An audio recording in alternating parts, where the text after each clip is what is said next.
गांव के कुएं पर 3 औरतें पानी भर रही थीं। तभी एक औरत का बेटा वहां से गुजरा। उसकी मां बोली, वो देखो मेरा बेटा इंग्लिश मीडियम में है। वाह क्या बात है। थोड़ी देर ही बाद दूसरी औरत का लड़का गुजरा।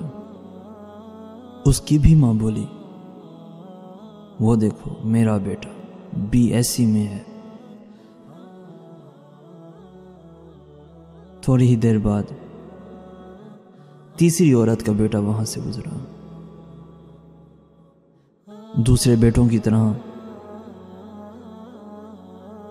उसने भी अपनी मां को देखा और मां के पास आया। पानी से भरा घड़ा उठाकर उसने अपने कंधे पर रखा।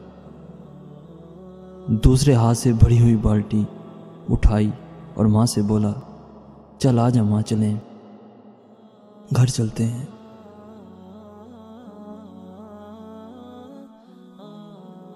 उसकी मां बोली, ये मेरा बेटा मदरसे में पढ़ता है। उसकी मां के चेहरे की खुशी देखकर बाकी दोनों औरतों की नजरें झुक गईं। इस कहानी का मतलब सिर्फ ये है कि लाखों रुपए खर्च करके भी इज्जत, तमीज और इखलाक नहीं सीखे जा सकते।